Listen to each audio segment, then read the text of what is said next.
ഓം കൃഷ്ണായ വാസുദേവായ ഹരേ പരമാത്മനെ പ്രണതക്ലേശനാശായ ഗോവിന്ദായ നമോ നമഃ. എല്ലാ സുഹൃത്തുക്കൾക്കും എന്റെ വിനീതമായ നമസ്കാരം. ശ്രീമദ് ഭാഗവതം ദശമസ്കന്ധം അത ദ്വാദശോധ്യായ. ഇതില് അഘാസുര മോക്ഷമാണ് നാം പഠിച്ചുകൊണ്ടിരിക്കുന്നത്. അഘാസുരൻ കൃഷ്ണനും കൂട്ടുകാരും കളിച്ചുകൊണ്ടിരുന്ന സ്ഥലത്ത് വന്ന് ഒരു പെരുമ്പാമ്പിന്റെ രൂപത്തിൽ വന്ന് വലിയ വാ പിളർന്ന് അവിടെ കിടക്കുകയായിരുന്നു. അതൊരു ഗുഹ പോലെ തോന്നിച്ചിരുന്നു. അതാണ് കഴിഞ്ഞ ക്ലാസ്സിൽ നമ്മൾ പഠിച്ചത്. നാക്ക് കണ്ടാൽ, നീളമുള്ള നാക്ക് കണ്ടാൽ ഒരു പാതയാണെന്ന് തോന്നും. ദ്രംഷ്ടകൾ കണ്ടാൽ പർവ്വതത്തിന്റെ ശിഖരങ്ങളാണെന്ന് തോന്നും. അപ്പൊ അങ്ങനെ ആഘാസുരൻ ആ വഴിയില് കിടക്കുകയാണ്. ഇനി ബാക്കി ഭാഗം നമുക്ക് നോക്കാം. പിന്നെ എന്ത് സംഭവിച്ചു എന്ന് നോക്കാം. ശ്ലോകം 23. ഓ നമോ ഭഗവതേ വാസുദേവായ. ദാവോഷ്ണഖരവാദോയം ശ്വാസവദ്ഭാതി പശ്യത തദ്ദക്തസത്വദുർഗന്ധോ അപ്യന്തരാമിഷഗന്ധവത്. ദാവ ഉഷ്ണ ഖരവാദഃ അയം ശ്വാസവത് ഭാതി പശ്യത തദ്ദക്ത സത്വ ദുർഗന്ധ അപി അന്തര ആമിഷ ഗന്ധവത്. അയം ഈ ദാവോഷ്ണ ഖരവാദ, കാട്ടുതീ കൊണ്ട് ഉഷ്ണമായ കഠിനമായ കാറ്റ്, അതായത് ആ പാമ്പിന്റെ വായിൽ നിന്ന് വരുന്ന ആ ശ്വാസം, അത് ഒരു വലിയ ഉഷ്ണക്കാറ്റ് പോലെയാണ്, കൊടുങ്കാറ്റ് പോലെയാണ് അനുഭവപ്പെടുന്നത്.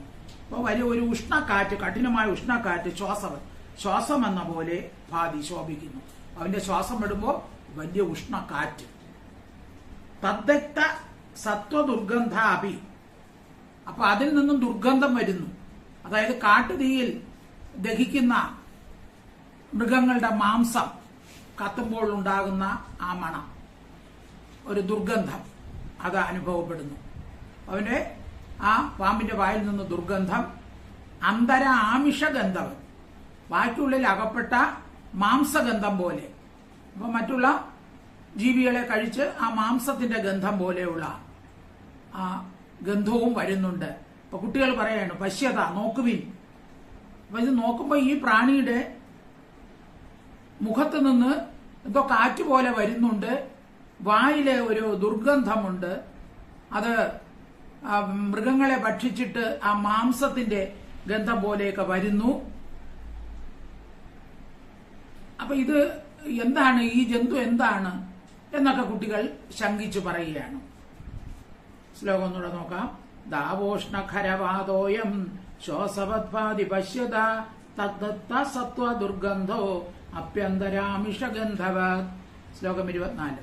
അസ്മാൻ കിമത്ര ഗ്രസിതാ നിപഷ്ടാൻ അയം യഥാ ചേത് ഭഗവത് വിനക്ഷ്യതി ക്ഷണാതനേനേതി ബഗാരു ഉഷന്മുഖം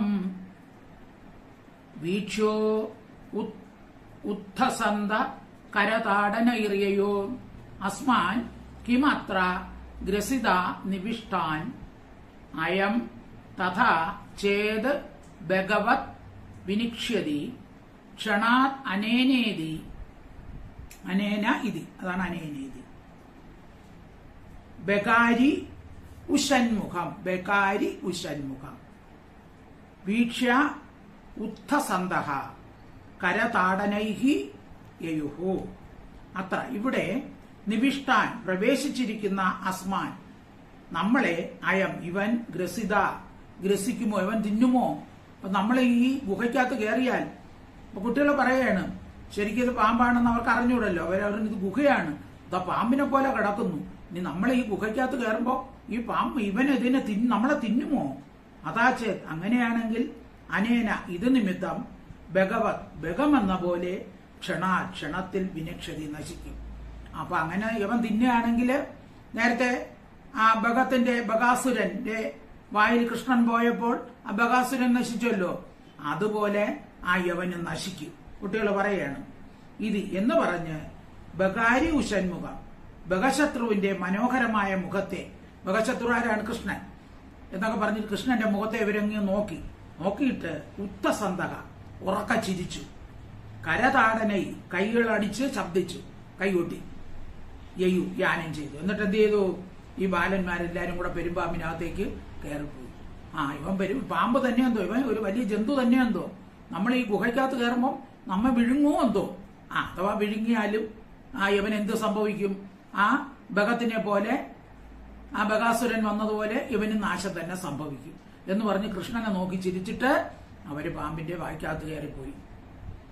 അസ്മാൻ കിമത്ര ഗ്രസിതാ നിവേഷ്ടാൻ അയം യഥാ ചേത് ഭഗവത് വിനക്ഷ്യതി ക്ഷണാത് അനേനേതി ബഗാരുഷന്മുഖം വീക്ഷോ ഉത്തസന്ത കരതാടനൈർയയോ. ശ്ലോകം 25. ഇത്തം മിഥോ അധത്യം അതജ്ഞഭാഷിതം ശുദ്ധ്വാ വിചിന്തേത്യ അമൃഷാമൃഷായതേ രക്ഷോ വിദിത്വാഖില ഭൂതഹൃത്സിത സ്വാനാം നിരോത്തും ഭഗവാൻ മനോദതേ. ഇതം മിഥഃ അധത്യം അതജ്ഞഭാഷിതം ശുദ്ധ്വാ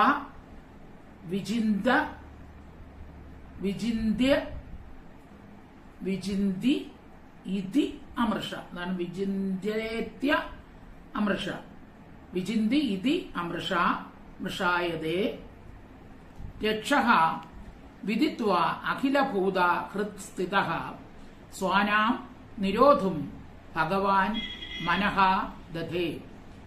ഇപ്രകാരം മിതഃ അന്യോന്യം അതഥ്യം സത്യമല്ലാത്തതായ അതജ്ഞഭാഷിതം വാസ്തവ ജ്ഞാനമില്ലാത്തവരുടെ ഭാഷണത്തെ ശ്രുത്വ കേട്ടിട്ട് അമൃഷ സത്യം മൃഷായതേ അസത്യമെന്ന പോലെ തോന്നുന്നു. അപ്പോൾ ഈ സത്യമായതിനെ അസത്യമായിട്ടാണ് അവർ പറഞ്ഞിരിക്കുന്നത്.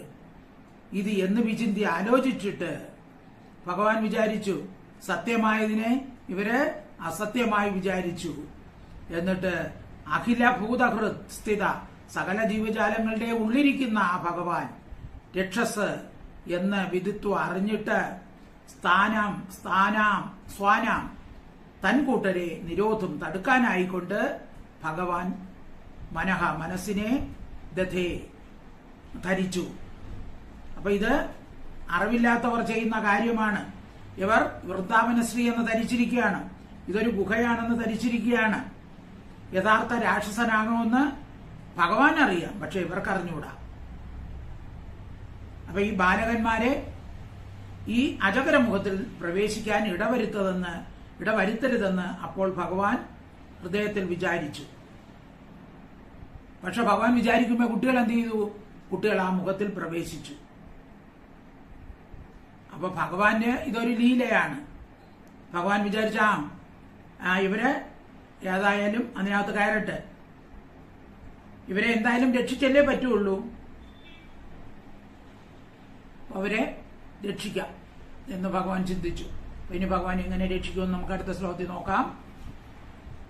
ഇതം മിഥോദത്യ അതജ്ഞഭാഷിതം ശ്രുത്വാ വിചിന്തേത്യ അമൃഷമൃഷായതേ രക്ഷോ വിദിത്വാഖില ഭൂതഹൃസ്ഥിത സ്വാനാം നിരോധം ഭഗവാൻ മനോദതേ.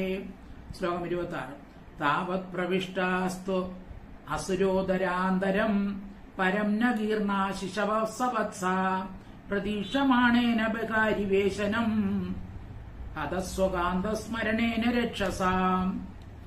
താവത് പ്രവിഷ്ടാഃ തു അസുര ഉദരാന്തരം പരം ന ഗീർണാഃ ശിശവഃ സവത്സാഃ പ്രതീക്ഷമാണേന ബകാരിവേശനം ഹതസ്വകാന്ത സ്മരണേന രക്ഷസ. താവത് അപ്പോൾ സവത്സ പശുക്കുട്ടികളോട് കൂടിയ ശിശവഹാത്തു. അപ്പം അവര് മാത്രമല്ല, പശുക്കുട്ടികളോട് കൂടിയാണ് അവർ കയറിയത്. ബാലകരാകട്ടെ അസുരോ ഉദാന്തരം അസുരന്റെ വയറ്റിനുള്ളിൽ പ്രവേശിച്ചു. പരം എന്നാൽ ഹതസ്വകാന്തസ്മരണേന മുമ്പ് ഹനിക്കപ്പെട്ട സ്വന്തം കൂട്ടരുടെ ഓർമ്മയോട് കൂടിയവനായി ബകാരി വേഷനം ആ കൃഷ്ണന്റെ പ്രവേശനത്തെ, ബകാരി എന്ന് പറഞ്ഞാൽ ബകന്റെ ശത്രു ആര് കൃഷ്ണൻ, കൃഷ്ണന്റെ പ്രവേശനത്തെ പ്രതീക്ഷമാണേന കാത്തുകൊണ്ടിരുന്ന രാക്ഷസനാൽ നഗീർണ വിഴുങ്ങപ്പെട്ടില്ല. അപ്പൊ ഈ കുട്ടികൾ പ്രവേശിച്ചുവെങ്കിലും ആ പാമ്പ് അവരെ വിഴുങ്ങിയില്ല, പാടച്ചില്ല. കാരണം എന്താണ്? ഇനി കൃഷ്ണനും കൂടെ പ്രവേശിക്കണം. യഥാർത്ഥ ശത്രു ആരാണ്? കൃഷ്ണനാണ്. അപ്പൊ കൃഷ്ണൻ പ്രവേശിക്കാൻ വേണ്ടി അവര് ആ അജഗരം എന്ത് ചെയ്തു? വായും തുറന്നു വച്ച് തന്നെ അങ്ങനെ ഇരിക്കുകയാണ്. ഇനി കൃഷ്ണനും കൂടെ കയറിയിട്ട് വേണം വായടയ്ക്കാൻ. താവത് പ്രവിഷ്ടാസ്തു അസുരോദരാന്തരം പരം നഗീർണ ശിശവത്സാഹ പ്രതീക്ഷമാണേന ബകാരിവേശനം ഹതസ്വകാന്ത സ്മരണേന രക്ഷസ. ശ്ലോകം 27.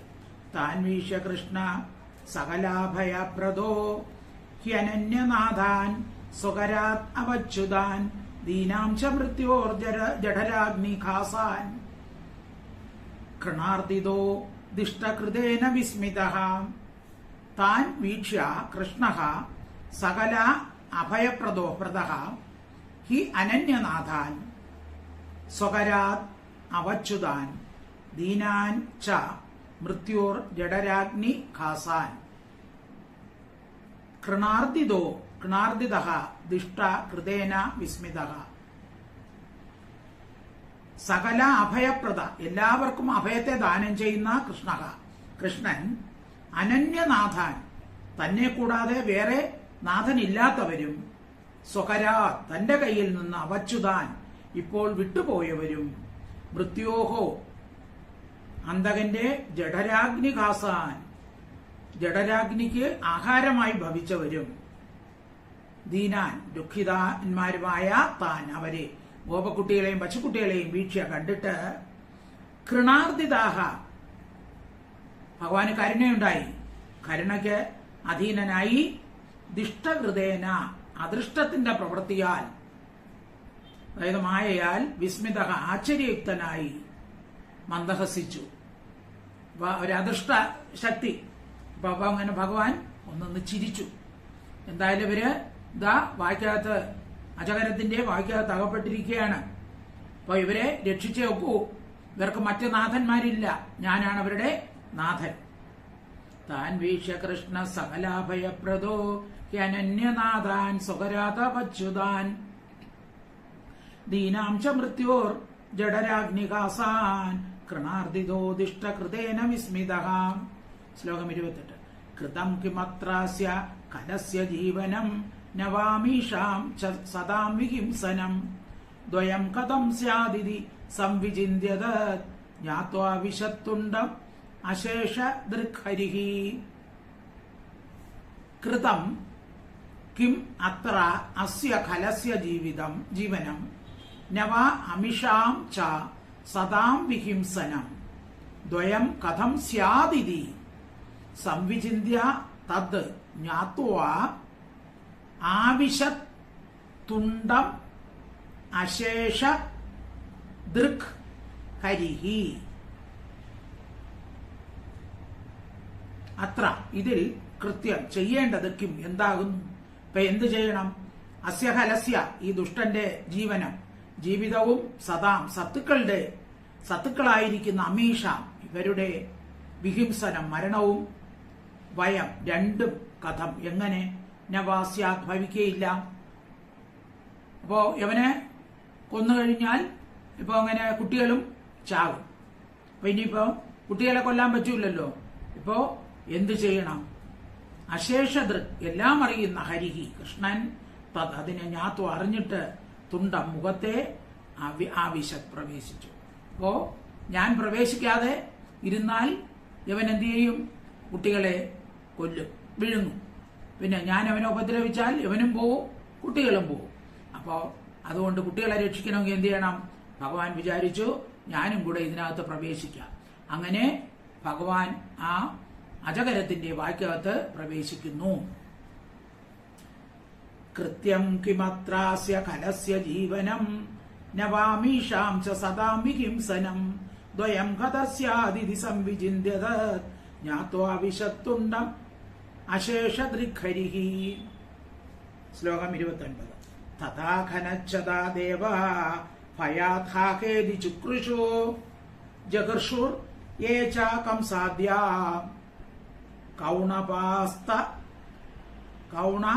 കൗണപാസ്തു അഖബാന്ധവാഃ തഥാ ഖനച്ഛതാ ദേവാഃ ഭയാത് ഹാ ഇതി. അതാണ് ഹാഹേതി. ഥ എന്നുള്ളത് സ്പ്ലിറ്റ് ചെയ്യുമ്പോൾ ഭയാത് ഹാ ഇതി ചുക്രുഷുഹു ജഹൃഷുഹു യേ ച കംസാദ്യാഃ കൗണപാഃ തു അഖബാന്ധവാഃ തദ. അപ്പോൾ ഖനച്ഛത മേഘങ്ങളാൽ മറയ്ക്കപ്പെട്ടവരായ ദേവാഹ ദേവന്മാർ ഭയാത്. അപ്പൊ ആകാശത്തുനിന്ന് ദേവന്മാർ പേടിച്ച് ആഹാ ഇത് കഷ്ടം കഷ്ടം ചുക്രുശുത ഭഗവാനും ആജകരത്തിന്റെ വായ്ക്കകത്തായി കഷ്ടം കഷ്ടം എന്ന് പറഞ്ഞ് നിലവിളിക്കുകയാണ്.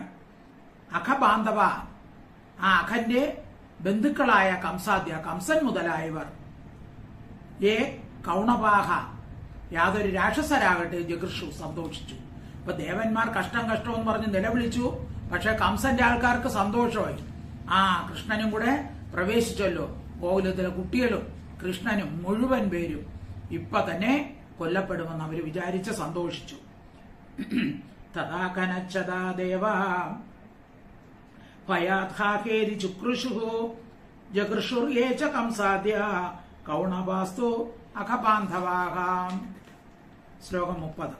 തശ്രുദ്ധ്വാ ഭഗവാൻ കൃഷ്ണസ്തു അവ്യയ സാ അർഭവത്സകം ചൂർണീചികീർഷയോരാത്മാനം തരസാ വവൃതേ ഗളേ. തതു ശ്രുത്വാ ഭഗവാൻ കൃഷ്ണഃ തു അവ്യയഃ സാ അർഭവത്സകം ചൂർണീ ചികീർഷയോഃ ആത്മാനം തരസാ വവൃതേ ഗളേ. ഭഗവാൻ ഐശ്വര്യാദി ഗുണപൂർണനായ ഭഗമുള്ളവൻ ഭഗവാൻ 6 ഗുണങ്ങളുള്ള ഭഗവാൻ അവ്യയ നാശരഹിതനായിരിക്കുന്ന കൃഷ്ണകാത്തു കൃഷ്ണനാകട്ടെ തശ്രുദ്വ അത് കേട്ടിട്ട് സാർഭവത്സകം ഗോപകുമാരന്മാരോടും പശുക്കെട്ടുകളോടും കൂടിയ ആത്മാനം തന്നെ ചൂർണീ ചികീർഷയോഹോ പൊടിയാക്കാൻ ഇച്ഛിക്കുന്നവന്റെ ഗളെ കഴുത്തിൽ തരസ വേഗത്തിൽ വവൃതയെ വർത്തിച്ചു. അപ്പോ അഘാസുരനും സന്തോഷിച്ചു, കംസന്റെ ആൾക്കാർ സന്തോഷിച്ചു, ദേവന്മാർ മാത്രം കഷ്ടം കഷ്ടം എന്ന് പറഞ്ഞ് നിലവിളിച്ചു. ഇപ്പം ഭഗവാൻ എന്ത് ചെയ്തു? ഇവന്റെ വേല നടപ്പില്ല, കുട്ടികളെയും പശുക്കുട്ടികളെയൊക്കെ രക്ഷിക്കണം. ഭഗവാൻ അവന്റെ കഴുത്തിന്റെ അടുത്തോട്ട് വന്നിട്ട് എന്ത് ചെയ്തു? അങ്ങ് വലുതായപ്പോ എന്ത് ചെയ്തു? അവനങ്ങ് ശ്വാസം മുട്ടി, ഒരടപ്പിട്ടതുപോലെ, കഴുത്തിൽ അടപ്പിട്ടതുപോലെയായി. അപ്പൊ അവന് ശ്വാസം വെളിയിലേക്ക് പോകാൻ സാധിച്ചില്ല. അപ്പൊ ഗളദ്വാരം, അവന്റെ കഴുത്തിന്റെ ദ്വാരം അങ്ങ് അടച്ചു. തശ്രുദ്വാ ഭഗവാൻ കൃഷ്ണസ്തു അവ്യയസാർഭവത്സകം ചൂർണീചികീർഷയോരാത്മാനം തരസാവവൃതേ ഗളേ. ശ്ലോകം 31. തഥോദികായസ്യ നിരുദ്ധ്യമാർഗിണോ ഹ്യുത്കീർണ ദൃഷ്ടേർ പ്രമദസ്ഥിതസ്തദാ പൂർണോന്തരംഗേ പവനോ നിരുദ്ധോ മൂർധൻ വിനിഷ്പാട്യ വിനിർഗതോ ബഹിഃ. തതഃ അധികായസ്യ നിരുദ്ധമാർഗിണഃ ഹി ഉത്കീർണ ദൃഷ്ടേഃ പ്രമദ സ്തു ഇതഃ തതഃ പൂർണഃ അന്തരംഗേ പവനോ നിരുദ്ധഃ മൂർധൻ വിനിഷ്പാട്യ വിനിർഗതഃ ബഹിഃ. തതഃ അതുകൊണ്ട് തന്നെ നിരുദ്ധമാർഗിണഃ തടുക്കപ്പെട്ട മാർഗത്തോടു കൂടിയവനും അതികായകസ്യ ദേഹം ഏറ്റവും വലുതായവനും ഉദ്ഗീർണ ദൃഷ്ടയേഹേ പുറത്തേക്ക് തുറിച്ച കണ്ണുകളോട് കൂടിയവനും ഇതസ്തതഃ 4 ഭാഗത്തും പ്രമദഃ നോക്കുന്നവനുമായ അവന്റെ, അതായത് ഭഗവാൻ വലുതായപ്പോൾ, കഴുത്തിൽ വലുതായപ്പോൾ എന്ത് ചെയ്തു? കഴുത്തിലെ ദോരം അങ്ങ് അടഞ്ഞു. അപ്പൊ പിന്നെ അവന് ശ്വാസം വിടാൻ സാധിക്കില്ല. അവന്റെ കണ്ണൊക്കെ തള്ളി എല്ലായിടത്തും ചുറ്റും ഇങ്ങനെ നോക്കുകയാണ്. ഇതസ്തതഃ 4 പാടും ഭ്രമിച്ചിങ്ങനെ നോക്കുകയാണ്, കണ്ണൊക്കെ തള്ളി. നിരുദ്ധക നിരോധിക്കപ്പെട്ട പവന പ്രാണൻ വെളിയിലേക്ക് പോകാൻ പറ്റില്ല, ആ ശ്വാസവായു അവിടെ തടസ്സപ്പെട്ടു. അന്തരംഗെ ദേഹമധ്യത്തിൽ പൂർണ്ണഹ നിറഞ്ഞിട്ട് മൂർധാവിനെ അവന്റെ പ്രാണൻ വെളിയിൽ പോകാൻ സ്ഥലമില്ല അല്ലെ, കഴുത്ത് അങ്ങ് അടഞ്ഞുപോയി. അപ്പം വായ്ക്കകത്തൂടെ പോകാൻ സ്ഥലമില്ലാത്തതുകൊണ്ട് പ്രാണൻ ഏതിലേക്കൂടെ പോയി? മൂർധാവിൽ കൂടെയാണ് പോയത്. മൂർധാവിനെ വിനിഷ്പാട്യ പിളർന്നിട്ട് ബഹിഹി പുറത്തേക്ക് പോയി. പ്രാണൻ എങ്ങോട്ടെങ്കിലും പോകണമല്ലോ, അപ്പൊ വായ്ക്കകത്തൂടെ പോകാൻ നിവർത്തിയില്ല. അപ്പൊ മൂർധാവിനെ പിളർന്നിട്ട് വിനിർഗത ആ പ്രാണവായു ശിരസിലുള്ള ബ്രഹ്മരന്ധ്രത്തിൽ കൂടി പുറത്തേക്ക് പോയി. തതോധികായസ നിരുദ്ധമാർഗിണോ ഉത്കീർണ ദൃഷ്ടേർ ഭ്രമതസ്ഥിതസ്തത പൂർണോന്തരംഗേ പവനോ നിരുദ്ധോ മൂർത്തൻ വിനിഷ്പാട്യ വിനിർഗിതോ ബഹിഹി.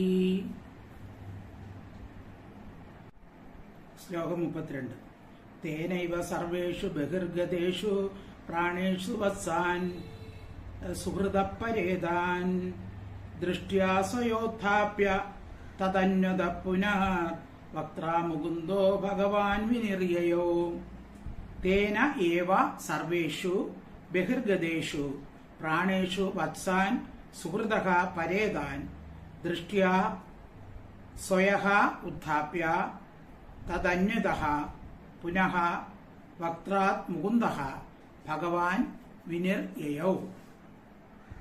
തേന ഏവ അതിൽ കൂടെ തന്നെ സർവേഷു സകലങ്ങളായ പ്രാണേഷു ഇന്ദ്രിയങ്ങളും ബഹിർഗതേഷ് പുറത്തു വന്നപ്പോൾ അതിൽ കൂടി ബ്രഹ്മരന്ധ്രത്തിൽ കൂടി തന്നെ പ്രാണനും ഇന്ദ്രിയങ്ങളും പുറത്തു വന്നപ്പോൾ പരേതാൻ തുല്യരും സുഹൃത വാത്സല്യയുക്തരുമായ വത്സങ്ങളെ സ്വയാദൃഷ്ട്യ തന്റെ നോട്ടം കൊണ്ട് ഉത്ഥാപ്യ എഴുന്നേൽപ്പിച്ചിട്ട്, അപ്പോൾ എല്ലാവരും പാമ്പിന്റെ വായ്ക്കുള്ളിലായപ്പോൾ വിഷമൊക്കെ ഉള്ളതല്ലേ, അപ്പൊ അവരൊക്കെ ഒരു മയങ്ങി കിടക്കുകയാണ്. അപ്പൊ അവര് മൃതതുല്യരായി കിടക്കുകയാണ്. അവരെയൊക്കെ ഭഗവാന്റെ നോട്ടം കൊണ്ട് തന്നെ എഴുന്നേൽപ്പിച്ചിട്ട് പിന്നെ ഭഗവാൻ മുകുന്ദഹ മുക്തി നൽകുന്നവൻ, മുക്തിദായക ഇത് മുകുന്ദ മുക്തി നൽകുന്ന ഭഗവാൻ തദന്യത അവരോട് കൂടിയവനായി വക്രാത് മുഖത്തിൽ നിന്ന് വിനിറിയോ. അപ്പൊ അങ്ങനെ ഈ അജഗരത്തിന്റെ പ്രാണൻ പോയപ്പോൾ ഭഗവാൻ എന്ത് ചെയ്തു? അവന്റെ വയറ്റിൽ കിടന്നിരുന്ന ഈ കുട്ടികളെയും അതുപോലെ തന്നെ പശുക്കുട്ടികളെയൊക്കെ ഒന്ന് നോക്കി ഭഗവാന്റെ കരുണാകടാക്ഷം കൊണ്ട് അവരെല്ലാം എഴുന്നേറ്റ് ഭഗവാൻ അവരോടുകൂടി പുറത്തേക്ക് വന്നു. ആ മുക്തി കൊടുക്കുന്ന ഭഗവാൻ ആശ്രിതന്മാരെ ആപത്തിൽ നിന്നും രക്ഷിക്കുന്ന ആ ഭഗവാൻ അവരോടുകൂടി പുറത്തേക്ക് വന്നു. തേനൈവ സർവേഷു ബഹിർഗതേഷു പ്രാണേഷു വത്സാൻ സുഹൃതപരേതാൻ ദൃഷ്ട്യാ സ്വയോത്ഥാപ്യ തദന്വത പുനഃ വക്ത്രാൻ മുകുന്ദോ ഭഗവാൻ വിനിർയയോ. ശ്ലോകം 33. പീനാഹി ഭോഗോദ്ധിതമത്ഭുതം മഹത് ജ്യോതിസ്വധാംന ജലയദ്ദിശോ ദശ പ്രതീക്ഷകേവസ്ഥിതമീശ നിർഗമം വിവേശ തസ്മിൻ മിഷതാം ദിവൗകസാം.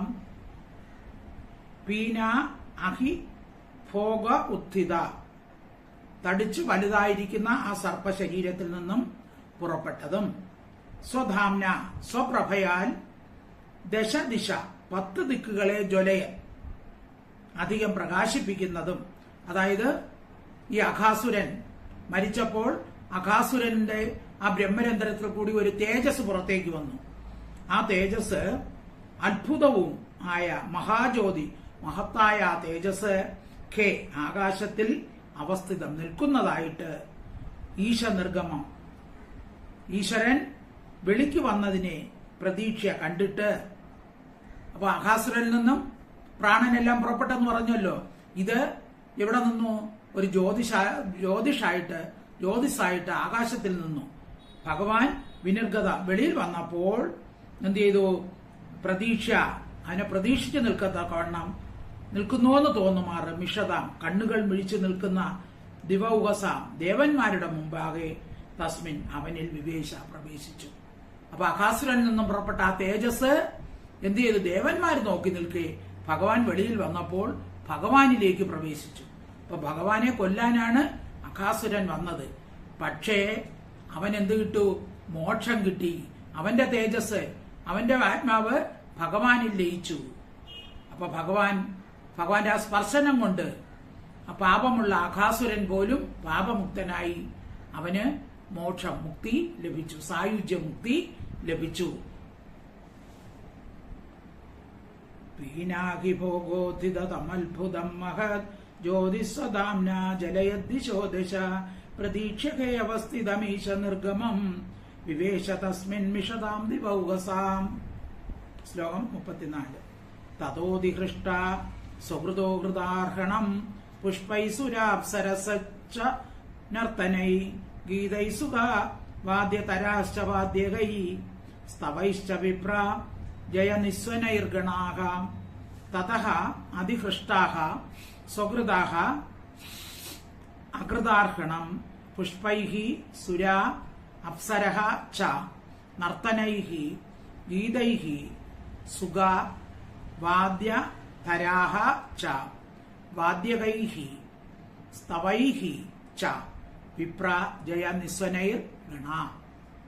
തതഃ അനന്തരം അതിഹൃഷ്ട ഏറ്റവും സന്തോഷിച്ച സുര ദേവന്മാർ പുഷ്പൈഹി പുഷ്പവൃഷ്ടി കൊണ്ട് സുഹൃത തങ്ങൾക്ക് വേണ്ടി പ്രവർത്തിച്ച കൃഷ്ണന്റെ അർഹണം പൂജയെ അകൃത ചെയ്തു. ഉടനെ തന്നെ ദേവന്മാർക്കും ഇവനെ പേടിയായിരുന്നു. ആ ദേവന്മാർ പുഷ്പവൃഷ്ടി നടത്തി. സുഖ നല്ല പാട്ടുകൾ ഗന്ധർവന്മാർ ഗീതൈ പാടി. വിപ്രാഹ ബ്രാഹ്മണർ സ്തവൈഹി സ്തുതി കൊണ്ട് ഗണാഹ പാർഷദന്മാർ ജയനിസ്വനെ ജയശബ്ദം കൊണ്ടും ഭഗവാനെ പൂജിച്ചു. ദേവന്മാർ പുഷ്പവൃഷ്ടി നടത്തി, ഗന്ധർവന്മാർ പാടി, പിന്നെ ബ്രാഹ്മണന്മാർ സ്തുതിച്ചു, പാർഷദന്മാർ ജയശബ്ദം മുഴക്കി. തതോധിഹൃഷ്ട സ്വഹൃദോ ഹൃദാർഹണം പുഷ്പൈസുരാപ്സരശ്ച നർത്തനൈ ഗീതൈസുഖ വാദ്യതരാശ്ച വാദ്യകൈ സ്തവൈശ്ച വിപ്രാ ജയനിസ്വനൈർഗണാം. ശ്ലോകം 35. തദത്ഭുത സ്തോത്ര സുവാദ്യ ഗീതിക ജയാദിനൈകോത്സവ മംഗളസ്വനാൻ ശുദ്ധ്വാ സ്വതാംനോന്ത്യജ ആഗതോചിരാത് ദൃഷ്ട്വാ മഹീശസ്യ ജഗാമ വിസ്മയം. തദ അത്ഭുത സ്തോത്ര സുവാദ്യ ഗീതിക ജയാദി ന ഏക ഉത്സവ മംഗളാൻ ശ്രുത്വാ സ്വധാംനഃ അന്ത്യജ ആഗതഃ അജിരാത് ദൃഷ്ട്വാ മഹീശസ്യ ജഗാമ വിസ്മയം.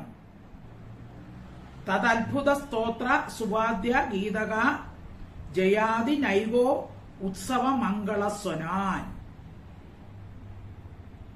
അവരുടെ അത്ഭുതമായ സ്തോത്രം, തദത്ഭുത സ്തോത്ര സുവാദ്യ വാദ്യം, ഗീതിക പാട്ട്, ജയാദി ജയശബ്ദം, അങ്ങനെ ജയാദി നൈക ഉത്സവ മംഗളസ്വനാൻ ബഹുവിധങ്ങളായ ഉത്സവങ്ങളായും മംഗളശബ്ദങ്ങളെയും സ്വധാംന തന്റെ സ്ഥാനത്തിന്റെ അന്തി സമീപത്തിൽ ശുദ്ധ്വ കേട്ടിട്ട് അജിരാത് ഉടനെ തന്നെ. അപ്പൊ ബ്രഹ്മാവ് സത്യലോകത്തിൽ നിന്ന് ഇതെല്ലാം കേട്ടു. ഇവരുടെ ജയശബ്ദവും സ്തോത്രവും എല്ലാം കേട്ട് ബ്രഹ്മാവ് എന്ത് ചെയ്തു? അജിരാത് ഉടനെ തന്നെ അജഹ ബ്രഹ്മാവ് ആഗത വന്ന് ഈശസ്യ ഈശ്വരന്റെ ഈശ്വരന്റെ മഹിമയെ ദൃഷ്ട്വ കണ്ടിട്ട് വിസ്മയം ആശ്ചര്യത്തെ ജഗാമ ഗമിച്ചു. ഇപ്പൊ സത്യലോകത്തിരുന്ന ബ്രഹ്മാവ് പോലും ഇത് കണ്ട് അത്ഭുതപ്പെട്ടു പോയി. ഈ അഘാസുരവധം കുട്ടികളെ, ഗോപക്കുട്ടികളെയും പശുക്കുട്ടികളെയും ഭഗവാൻ രക്ഷിച്ച രീതി കണ്ടിട്ട് അത്ഭുത പരതന്ത്രരായി. ദേവന്മാരുടെ ജയശബ്ദമൊക്കെ കേട്ട്, സ്തുതികൾ കേട്ട് ബ്രഹ്മാവ് സത്യലോകത്തിൽ നിന്നും ഇറങ്ങി വന്നു. ഇത് കണ്ട് വിസ്മയിച്ചു നിന്നുപോയി. ശ്ലോകം 35. തദത്ഭുത സ്തോത്ര സുവാദ്യ ഗീതിക ജയാദിനൈകോത്സവ മംഗളസ്വനാൻ ശുദ്ധ്വാ സ്വധാംനോ അന്ത്യജ ആഗതോചിരാ ദൃഷ്ട്വാ മഹീശസ്യ ജഗാമ വിസ്മയം. ശ്ലോകം 36. രാജന്നജകരം ചർമ്മ ശുഷ്കം വൃന്ദാവനെ അത്ഭുതം പ്രജൗകസാം ബഹുധിഥം ബഭൂവാ ക്രീഡഗഹ്വരം. രാജൻ അജകരം ചർമ്മ ശുഷ്കം വൃന്ദാവനെ അത്ഭുതം ബ്രജൗകസാം ബഹുധിതം ബഭൂവ ക്രീഡ ആ ക്രീഡ ഗഹ്വരം. രാജൻ, ഹേ രാജാവേ, സുഖബ്രഹ്മർഷി പരീക്ഷത്തിനെ വിളിക്കുകയാണ്. അജഗരത്തെ സംബന്ധിച്ചതും അത്ഭുതവുമായ ചർമ്മ, തോൽ. അപ്പൊ ഇത് കുറെ ദിവസം കഴിഞ്ഞ അതിന്റെ തോലുണ്ടല്ലോ, അജഗരത്തിന്റെ വലിയ പാമ്പല്ലേ, ഒരു ഗുഹ പോലെ ഇരിക്കുന്ന വായ എന്ന് പറയുമ്പോൾ അപ്പൊ അതിന്റെ ശരീരമൊക്കെ ഇത്ര ഇരിക്കും. അപ്പൊ അതിന്റെ തോല് ശുഷ്ക ഉണങ്ങിയിട്ട് വൃന്ദാവനത്തിൽ ബഹുദിതം അധികകാലം വ്രജൗകസാം വ്രജവാസികൾക്ക് ആ ക്രീഡ ഗഹ്വരം കളിക്കാനുള്ള ഗുഹയായിട്ട് ഭവിച്ചു. അപ്പൊ അതിന്റെ ആ തോൽ ഉണങ്ങി അങ്ങനെ തന്നെ ഇരുന്നു. അപ്പൊ അതൊരു ഗുഹ പോലെ തന്നെ അവിടെ അവര് ആ ഗുഹയിൽ കൂടെ കയറി അങ്ങോട്ടും ഇങ്ങോട്ടും പോയി കളിച്ചു. രാജന്നജകര ചർമ്മം ശുഷ്കം വൃന്ദാവനേത്ഭുതം പ്രജൗകസാം ബഹുദിതം ബഭൂവ ക്രീഡഗഹ്വരം. ശ്ലോകം 37. ഏതത് കൗമാരജം കർമ്മ കരേരാത്മാഹി മോക്ഷണം മൃത്യോ പൗഗണ്ഡകേ ബാല ദുഷ്ടോജുർവിസ്മിതാവ്രജേ. മൃത്യോഹോ മരണത്തിൽ നിന്ന് ആത്മാഹി മോക്ഷണം തങ്ങളുടെയും സർപ്പത്തിന്റെയും മോചന രൂപമായ ഹരേഹി ഹരിയുടെ കൗമാരജം കൗമാരകാലത്തുണ്ടായ ഏതത് കർമ്മ ഈ പ്രവൃത്തി ബാലാഹ കുട്ടികൾ പൗഗണ്ഡ വയസ്സിൽ ചെയ്തതായി ദൃഷ്ട്വ കണ്ടിട്ട് വിസ്മിത ആശ്ചര്യപ്പെട്ടവനായി ബ്രജേ ഗോകുലത്തിൽ ഊജു പറഞ്ഞു. അപ്പോ മറ്റൊരു ആശ്ചര്യം കൂടെ പറയുകയാണ്. മരണത്തിൽ നിന്നും തങ്ങളുടെയും സർപ്പത്തിന്റെയും മോചന രൂപമായ ഈ ഹരിയുടെ കൗമാരം ഈ പ്രവൃത്തി പൗഗണ്ഡക വയസ്സിൽ, അതായത് കൗമാരം എന്ന് പറഞ്ഞാൽ 5 വയസ്സുവരെ തികയുന്നത് വരെയുള്ള കാലമാണ് കൗമാരം എന്ന് പറയുന്നത്. 6 മുതൽ 10 വയസ്സ് വരെയുള്ളതിന് പൗഗണ്ഡം എന്ന് പറയും. 11 മുതൽ 15 വരെയാണ് കൈശോരം എന്ന് പറയുന്നത്. അപ്പൊ ഇത് നടന്നത് കൃഷ്ണന്റെ 5ാമത്തെ വയസ്സിലാണ് തങ്ങൾ മരണത്തിൽ നിന്ന് മുക്തരായത്. അപ്പോ പക്ഷെ ശ്രീകൃഷ്ണന്റെ 6ാമത്തെ വയസ്സിൽ ഉണ്ടായതായിട്ടാണ് ഗോപകുമാരന്മാർ വ്രജത്തിൽ ചെന്ന് സംസാരിച്ചത്. അപ്പോ ഇതെങ്ങനെ സംഭവിച്ചു? 5ാമത്തെ വയസ്സിൽ നടന്നു, പക്ഷെ 6ാമത്തെ വയസ്സിൽ നടന്നതായിട്ടാണ് പറഞ്ഞത്. പൗഗണ്ഡം എന്നുള്ളതാണ്. ഏതത് കൗമാരജം കർമ്മ കൗമാരത്തിൽ നടന്ന ഈ കർമ്മം കരേർ ആത്മാഹി മോക്ഷണം. അഹി എന്ന് വെച്ചാൽ സർപ്പം. ഈ സർപ്പത്തിന് മോക്ഷം കൊടുത്തത് മൃത്യോഹോ പൗഗണ്ഡയോഹോ ബാല. അപ്പൊ മൃത്യുവിൽ നിന്ന്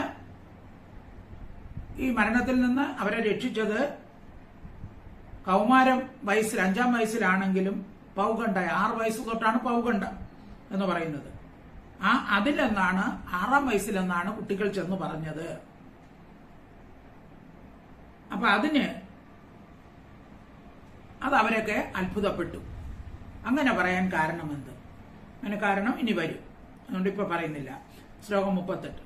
നൈതത് വിചിത്രം മനുജാർഭമായിന. അല്ല, ഇത് ശ്ലോകം വായിച്ചില്ലല്ലോ. ഏതത് കൗമാരജം കർമ്മ ഹരേരാത്മാഹി മോക്ഷണം മൃത്യോ പൗഗണ്ഡകേ ബാല ദൃഷ്ടോർജു ഊജുർ വിസ്മിതാവ്രജേ. ശ്ലോകം 38. നൈതത് വിചിത്രം മനുജാർഭമായിന പരാവരാണാം പരമസ്യ വേദസ അകോപിയത് സ്പർശന ധൗതപാദകഃ പ്രാപാത്മസാമ്യം തു അസതാം സുദുർലഭം.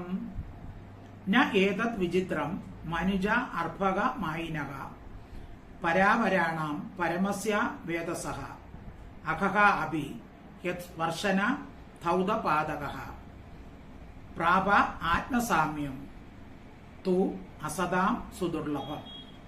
മനുജ അർഭമായിന മനുഷ്യ ബാലൻ എന്ന് മായയാൽ കാട്ടിയവനും.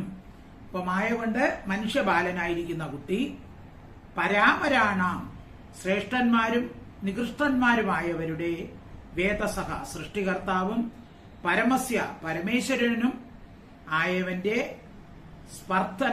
സ്പർശന ധൗത പാതക സ്പർശനത്താൽ കഴുകിക്കളയപ്പെട്ട പാപത്തോടുകൂടിയ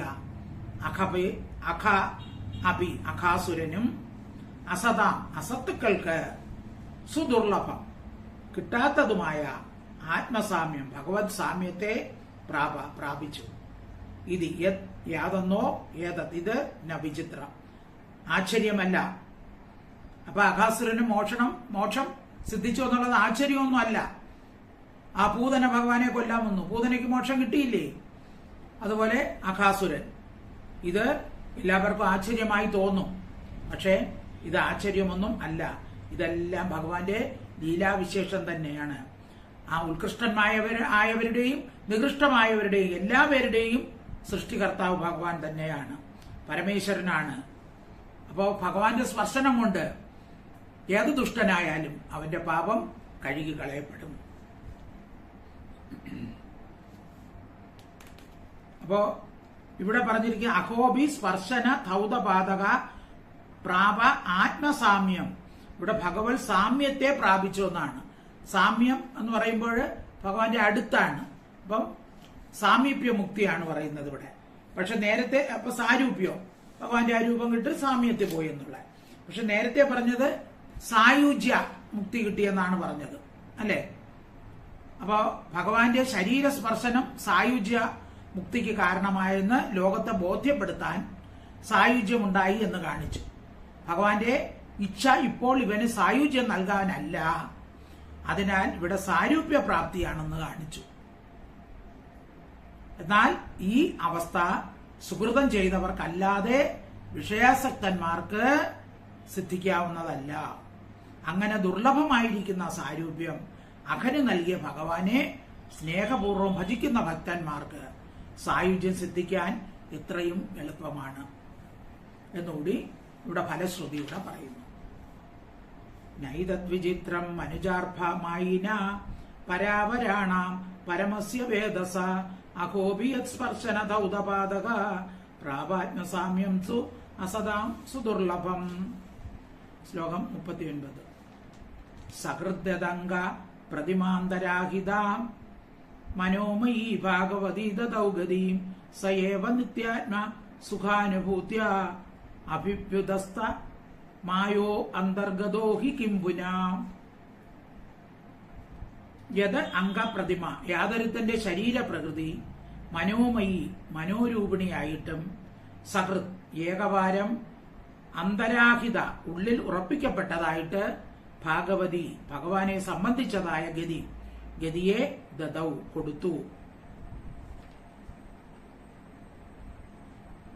ഭഗവത് സ്വരൂപത്തെ മനസ്സുകൊണ്ട് സങ്കല്പിച്ച് ആ ലോകോത്തര സൗന്ദര്യ നിധാനമായിരിക്കുന്ന ആകൃതിയുടെ പ്രതിമ ഉള്ളിൽ ധ്യാനിച്ചുറപ്പിച്ച് ഭക്തന്മാർക്ക് ആ ഭഗവാനോട് ചേരാം.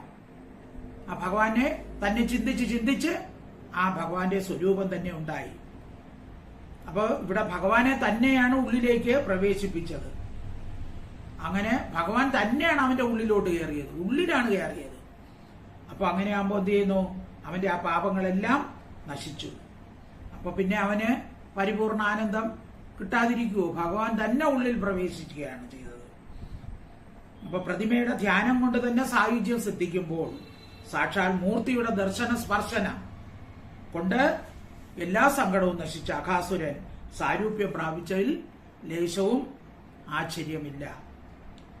സഹൃദംഗ പ്രതിമാന്തരാഹിത മനോമയീ ഭാഗവതി ദൗഗതീം സയേവ നിത്യാത്മസുഖാനുഭൂത്യ അഭിവൃതസ്തമായോ അന്തർഗത ഹി കിംബുന. ശ്ലോകം 40. സുതൗവാചാം ഇഥം ദ്വിജാ യാദവ ദേവദത്ത ശുദ്ധ്വാസുരാദോശ്ചരിതം വിചിത്രം പപ്രച്ച ഭൂയോഭി തദേവ പുണ്യം വയ്യാസകീം നിഗൃഹീത ചേതാഹ. പദച്ഛേദം. ഇഥം ദ്വിജ യാദവ ദേവ ദത്തഃ ശ്രുത്വാ സ്വരാതു ചരിതം വിചിത്രം പപ്രച്ച ഭൂയഃ അപി തത് ഏവ പുണ്യം വയ്യാസകീം യൻ നിഹൃത ചേതാഹ ദ്വിജാഹ വിപ്രന്മാരെ യാദവദേവ ശ്രീകൃഷ്ണനാൽ ദത്തഹ നൽകപ്പെട്ടവൻ ഇതം ഇപ്രകാരം സ്വരാതുഹു തന്റെ രക്ഷിതാവിന്റെ വിചിത്രം ആശ്ചര്യകരവും പുണ്യഹേതുവും ആയ ചരിതം കഥ ശ്രുത്വ കേട്ടിട്ട് നിഗ്രഹീത ചേത യാതൊരുവനാൽ വശീകരിക്കപ്പെട്ട മനസ്സോടുകൂടിയവനായി പൂയോവി വീണ്ടും തതയേവ അവനെ തന്നെ വയ്യാസകി വ്യാസപുത്രനോട് പപ്രച്ച ചോദിച്ചു. അപ്പൊ സൂതൻ പറയാണ്, അല്ലയോ ബ്രാഹ്മണ ശ്രേഷ്ഠന്മാരെ, ആ ശ്രീകൃഷ്ണൻ ഉത്തരയുടെ ഗർഭത്തിൽ വച്ച് തന്നെ അശ്വത്ഥാമാവിന്റെ അസ്ത്രാഗ്നിയിൽ നിന്ന് രക്ഷപ്പെട്ടവനാണ്. പാണ്ഡവവംശത്തിന്റെ അങ്കുരമായിട്ട് ദാനം ചെയ്യപ്പെട്ടവനുമായ പരീക്ഷിത് രാജാവ് ഈ അഘാസുരം മോക്ഷം കഥ കേട്ടു. തന്റെ മേൽ ബാല്യം മുതൽക്കേ പരമ ദയ പ്രകാശിപ്പിച്ച തന്റെ രക്ഷകനായ ഭഗവാന്റെ അത്ഭുത പാപക്ഷയവും പുണ്യം വർദ്ധിപ്പിക്കുന്നതുമായ ഈ മാതിരി കഥകൾ ഇനിയും കേൾക്കണമെന്നുള്ള അത്യാശയോടുകൂടി വീണ്ടും ശുക മഹർഷിയോട് ഇങ്ങനെ ചോദിക്കുന്നു. ഇതം ദ്വിജ യാദവ ദേവദത്ത ശുദ്ധ്വാസുരാദുശ്ചരിതം വിചിത്രം പപ്രച്ഛ പൂയോപി തദേവ പുണ്യം വയ്യാസകീം തൻ നിഗൃഹീത ചേതാഹ.